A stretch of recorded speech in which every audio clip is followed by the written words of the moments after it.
Hello and welcome दोस्तों। देखिए, बहुत ही मोस्ट अवेटेड वैकेंसी जो सब लोग इंतजार कर रहे थे 2018 से, जो बार बार आकर और कहीं ना कहीं फंस जा रही थी। देखिए, वैकेंसी आ गई है। उत्तर प्रदेश पुलिस भर्ती की यूपी पीपीआरबी की भर्ती आ गई है। इसमें हमारी एसआई है और प्लाटून कमांडर की पोस्ट है और ये सारी पोस्टें हैं। इसमें जानेंगे हम लोग पूरा क्या है डिटेल, कैसे हम लोग एप्लीकेशन भरेंगे और कैसे हम लोग देखेंगे क्या क्या इसका सिलेबस है, और उसके बाद हम लोग देखेंगे क्या क्या इसके पैटर्न है। सारी चीजें हम लोग देखेंगे, कौन कौन सी डेट इंपॉर्टेंट है, ये सारी चीज हम लोग देखेंगे। तो आइए देखते हैं। अगर यहाँ पर मैं बात करूं तो देखिए कि कितने पद हैं। तो उत्तर प्रदेश, ये ग्रेड पे सबसे पहले देख लेते हैं। 9300 से 34,800, ग्रेड पे 4200। बहुत ही अच्छी पोस्ट है, बहुत अच्छी पोस्ट है। अगर मैं आप लोगों से कहूँ, बहुत ही अच्छा एक अपॉर्चुनिटी है। आप समझ ही रहे हैं कि ट्विटर पे इस समय ट्रेंड कर रहा है बेरोजगारी का, और उस समय एक बहुत अच्छी अपॉर्चुनिटी हम लोगों के सामने आई है। यहाँ पर अगर देखा जाए तो 9027 पद जो हैं वो पुलिस के हैं, उप निरीक्षक यानी एसआई के हैं। और उसके बाद अगर बात करें तो 484 पद जो है वो प्लाटून कमांडर के हैं। और अग्निशमन की अगर बात करें तो 23 पद उसके हैं। तो कुल 9534 पद है और बहुत अच्छी अपॉर्चुनिटी। यहाँ पर हम लोग अच्छे तरीके से एक एक class by class, topic by topic देखते हुए इसको कवर करेंगे, एक एक चीज, और वहां से आगे हम लोग इसको पूरा कवर कराएंगे। तो देख लेते हैं विस्तार से। अगर इसमें रिजर्वेशन की बात की जाए तो आरक्षित वर्ग के लिए 3613 पोस्ट है, ईडब्ल्यूएस यानी 10%, जनरल के लिए 902 है, और अन्य पिछड़ा वर्ग के लिए 2427 पोस्ट है, और एससी के लिए 1895, और एसटी के लिए 2% यानी 180। ठीक है। उस वैसे ही देखा जाए सीधी भर्ती यानी हॉरिजॉन्टल रिजर्वेशन के लिए अगर बात करें तो हॉरिजॉन्टल रिजर्वेशन ये स्वतंत्रता संग्रामी के लिए 2%, भूतपूर्व सैनिक के लिए 5%, और महिलाओं के लिए 20% का आरक्षण इसमें दिया गया है। और उसके बाद अगर हम लोग देखें कि प्लाटून कमांडर में इसी तरीके से, तो अनारक्षित के लिए 194, और ईडब्ल्यूएस के लिए 10%, अन्य पिछड़ा वर्ग के लिए 131, अनुसूचित जाति के लिए 101, और अनुसूचित जनजाति के लिए 10%। और सेम ऐसे ही हमारा हॉरिजॉन्टल रिजर्वेशन भी रहने वाला है। तो ऐसे हम लोग देख लेते हैं सारी चीजें। अब आगे चलकर हम लोग ये देखते हैं कि भाई इसको कैसे भरा जाएगा और क्या भी है। तो देखिए, सबसे पहली बात जो यहाँ पर देखने वाली है ये है, प्रथम परीक्षा के पूर्व किसी भी समय रिक्तियों की संख्या परिवर्तित हो सकती है। यानी कि अगर हम लोग इसमें बात करें तो या तो संख्या घट सकती है या बढ़ सकती है। ठीक है, दोनों में से कोई एक चांस है, लेकिन आप लोग उसकी चिंता ना करें। अपॉर्चुनिटी बहुत अच्छी है और पोस्ट इसमें बढ़ेंगी ही बढ़ेंगी, घटेंगी नहीं। उसके बाद देखिए, इसमें ऑर्डर ऑफ प्रेफरेंस भी आपको सेलेक्ट करना पड़ेगा कि सबसे पहले कौन सा रहेगा। ईसाई रहेगा, उसके बाद प्लाटून कमांडर रहेगा, और उसके बाद जो फायर वाले रहते हैं उनका रहेगा। तो ये सब आपको देखना है। अब आइए बहुत महत्वपूर्ण वो डेट देख लेते हैं, कौन सी डेट है। तो देखिए, एप्लीकेशन प्रारंभ होने की डेट 1 अप्रैल है। 1 अप्रैल से हमारा एप्लीकेशन भरना शुरू हो जाएगा, और कब तक चलेगा तो देखिए 30 अप्रैल तक, यानी पूरा 1 महीने का समय हम लोगों को दिया गया है। ठीक है, 1 महीने का समय हम लोग को दिया गया है। अच्छा, एक चीज और यहाँ पर अगर हम लोग फीस की बात करें तो यहाँ पर फीस देखिए 400 रुपए है, और वो सभी के लिए है। मतलब चाहे वो जनरल हो, चाहे ईडब्ल्यूएस हो, चाहे एससी हो, चाहे एसटी हो, सभी के लिए इतनी ही फीस रहेगी।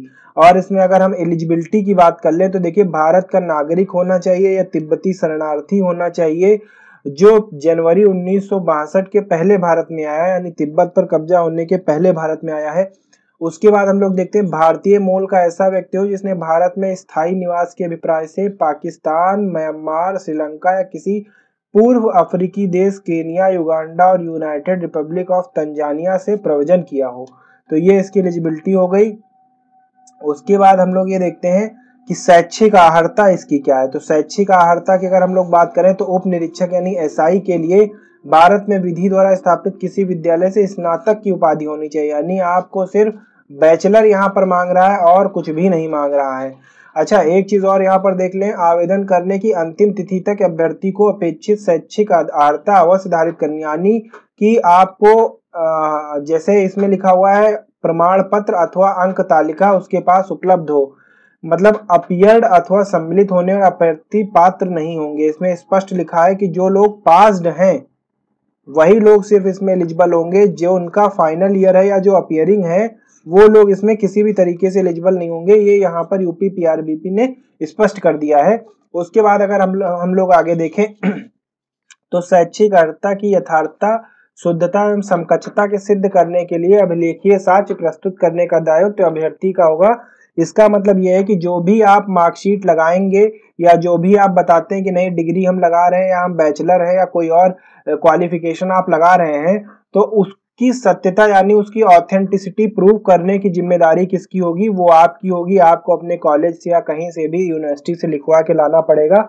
जो ये इनका डिपार्टमेंट है ये आगे चलकर वेरीफाई नहीं कराएगा, तो ये आप लोग याद रखिएगा। अच्छा, अधिमानीय अर्हताओं में देख लें कि मतलब और इसके अलावा क्या वांछित है, जो एसेंशियल तो नहीं है लेकिन डिजायर्ड है। ठीक है, ये जरूरी तो नहीं है लेकिन डिजायरेबल है। तो इसमें देखिए डोएक या NIELIT सोसाइटी से कंप्यूटर में O लेवल का मांगा है और प्रादेशिक सेना में न्यूनतम 2 वर्ष की अवधि तक सेवा हो या राष्ट्रीय कैडेट कोर B प्रमाण पत्र प्राप्त किया हो, तो ये लोग भी इनको मतलब प्रेफरेंस दिया जाएगा एक तरीके से अगर बात करें।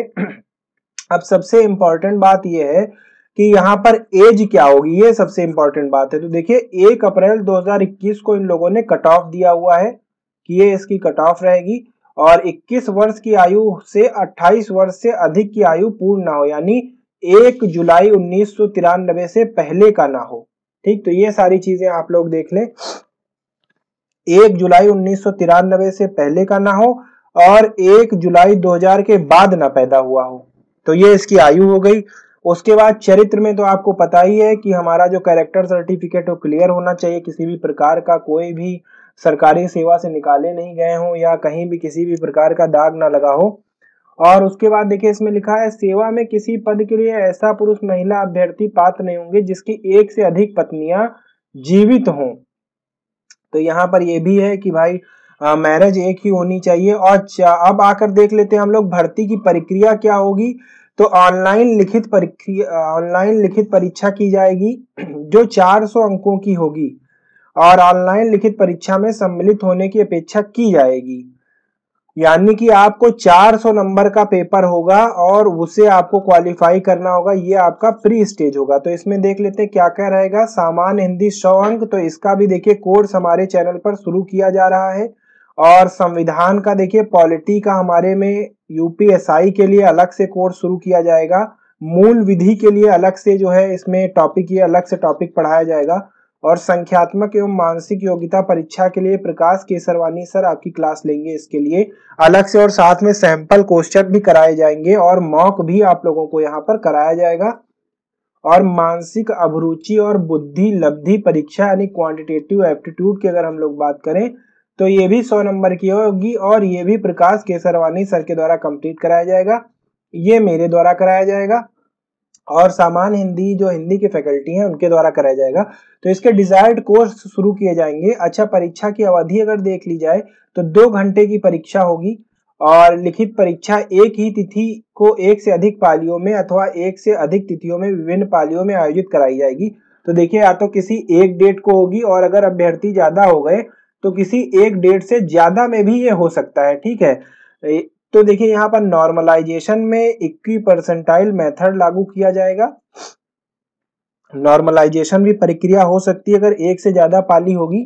और इसमें देखिए लिखित परीक्षा में प्रत्येक विषय में 35% अंक और कुल 50% अंक पाने होंगे, यानी अगर मैं आपसे बात करूं तो हर सब्जेक्ट में 35 तो आपको पाने ही होंगे चारों सब्जेक्ट में, और टोटल आपको 200 से ज्यादा आपको पाना होगा। अच्छा, इसमें एक चीज और देखिए कि संशोधित नियमावली के अनुसार भर्ती बोर्ड प्रश्न पत्र के 4 विषयों में से प्रत्येक विषय में अभ्यर्थी द्वारा प्राप्त अंकों का प्रथमतः नॉर्मलाइजेशन करेगा और अंतिम कुल नॉर्मलाइजेशन अंकों की गणना समस्त चारों विषयों के, मतलब इसमें यह कहा गया कि हर एक सब्जेक्ट का अलग अलग नॉर्मलाइजेशन होगा। ठीक, नॉर्मलाइजेशन पे वैसे ही बवाल चल रहा है। अब देखिए ये लोग क्या करते हैं और कैसे करते हैं। अच्छा, यहाँ पर अगर हम लोग ये बात करें कि हमारी फिजिकल क्या मांगा है, तो फिजिकल भी देख लेते हैं एक बार कि यहाँ पर सबसे पहली बात तो 4:1 में लिया जाएगा, मतलब अगर एक वैकेंसी के अगेंस्ट 4 लोगों को लिया जाएगा। तो ये चीज आप याद रखिएगा। यहाँ पर सामान्य एवं अन्य पिछड़ा वर्ग यानी जनरल या OBC के लिए अगर हम बात करें तो जनरल या OBC के लिए 168 सेंटीमीटर का कट ऑफ होना चाहिए। और अगर SC और ST की बात करें तो यहाँ पर अगर यहाँ पर ST की बात करें तो 160 सेंटीमीटर और जनरल OBC या SC की बात करें तो 168 सेंटीमीटर का होना है। और सीने की अगर बात करें तो न्यूनतम सीने का माप 79 सेंटीमीटर 79 सेंटीमीटर बिना फुलाए और कम से कम 84 सेंटीमीटर फुलाने पर होना चाहिए, यानी 5 सेंटीमीटर का आपको गैप फुलाने पे आना चाहिए। ये चीज आप याद रखिएगा। यहाँ पर ये टिप्पणी लिखी हुई है। अच्छा, लड़कियों के लिए, गर्ल्स के लिए ये छूट है, यहाँ पर गर्ल्स के लिए सीने की कोई बात नहीं है और एज में ये माना जाएगा। यहाँ पर देखिए, महिलाओं के लिए न्यूनतम ऊंचाई 152 सेंटीमीटर और न्यूनतम ऊंचाई एसटी के लिए 147 सेंटीमीटर है और महिला अभ्यर्थियों के लिए न्यूनतम 40 किलोग्राम का वजन होना अनिवार्य है। यहाँ पर अभिलेखों एवं शारीरिक मानक परीक्षा डीएम के द्वारा नामित डिप्टी कलेक्टर की अध्यक्षता में गठित एक समिति द्वारा की जाएगी, जिनमें जनपद के एसपी द्वारा नामित पुलिस उपाधीक्षक सदस्य होंगे। यानी अगर हम लोग बात करें तो एसडीएम और डीएसपी ये के द्वारा एक कमेटी होगी और इस कमेटी के द्वारा ये सारी चीजें की जाएंगी। यहाँ पर अगर हम लोग बात करें तो पुरुष अभ्यर्थियों के लिए 4.8 किलोमीटर की दौड़ 28 मिनट में और महिला अभ्यर्थियों के लिए 2.5 किलोमीटर की दौड़ लगभग 2.4 किलोमीटर की दौड़ 16 मिनट में पूरी करनी होगी। जो लोग दौड़ पूरी नहीं करेंगे वो भर्ती के लिए पात्र नहीं होंगे। शारीरिक दक्षता परीक्षा जिला मजिस्ट्रेट द्वारा नामित डिप्टी कलेक्टर एवं जनपद के पुलिस अधीक्षक द्वारा नामित उपाधीक्षक सदस्य होंगे। मैंने आपको जैसे बताया कि यहाँ पर हमारे एसडीएम महोदय और डीवाईएसपी महोदय हमारे होंगे। यहाँ पर ये सारी चीजें हैं और चयन का देख लीजिए, यहाँ पर जो प्री होगी शारीरिक दक्षता परीक्षा में सफल पाए गए अभ्यर्थियों से उनके द्वारा प्रस्तर 4.1 के दिन ऑनलाइन लिखित परीक्षा में न्यूनतम अंकों के आधार पर आरक्षण नीति को देखते हुए यहाँ पर किया जाएगा। तो कुल मिला के बहुत अच्छी अपॉर्चुनिटी है हमारे लिए। यहाँ पर आयु सीमा की छूट देखिए, 5 वर्ष अनुसूचित जाति के लिए, 5 वर्ष जनजाति के लिए और अन्य पिछड़ा वर्ग के लिए 5 वर्ष और आर्थिक रूप से कमजोर के लिए आयु छूट नहीं दी गई है। इसमें ये सारी चीजें हैं और यहाँ पर वही सारी चीजें आपको दिया गया है। डोएक से ओ लेवल का जो भी मांगा गया था ये सारी चीजें आपको मैं ऊपर बता चुका हूँ और नीचे फॉर्म भरने का तरीका इसमें किया गया है, फोटो वगैरह जो है। तो ये एक बहुत अच्छी अपॉर्चुनिटी है हमारे लिए और आप लोग हमारे साथ जुड़े रहिए। यहाँ पर आपको डेडिकेटेड कोर्स कराए जाएंगे। अगर हम लोग बात करें तो जीएस का डेडिकेटेड कोर्स कराया जाएगा, बेसिक लॉ का डेडिकेटेड कोर्स हमारे बैच पे शुरू हो रहे हैं। 1 मार्च से शुरू हो रहे हैं हमारे क्लासेस यूपीएसआई के लिए। और उसके बाद अगर हम लोग बात करें तो यहाँ पर देखिए क्वांटिटेटिव एप्टीट्यूड के लिए और रीजनिंग के लिए भी क्लासेस प्रकाश सर लेकर आएंगे। स्पेशल मैराथन क्लासेस भी लेकर आएंगे और यहाँ पर आपको समय समय पर मॉक टेस्ट भी दिया जाएगा। एक चीज और, यहाँ पर आपको करंट अफेयर का bonus monthly plus weekly compilation भी आपको दिया जाएगा, मंथली प्लस वीकली कंपाइलेशन। तो जो लोग अभी हमारे चैनल पर नए हैं वो हमारे चैनल को तुरंत सब्सक्राइब करें और इस अपॉर्चुनिटी को हमें किसी भी दशा में मिस नहीं करना है। तो ये थी आज की अच्छी अपॉर्चुनिटी और होप करता हूं कि आप सभी लोगों को समझ में आया होगा। जो लोग नए हैं वो चैनल को हमारे सब्सक्राइब करें और वीडियो को लाइक करें और शेयर करें। And thank you for watching.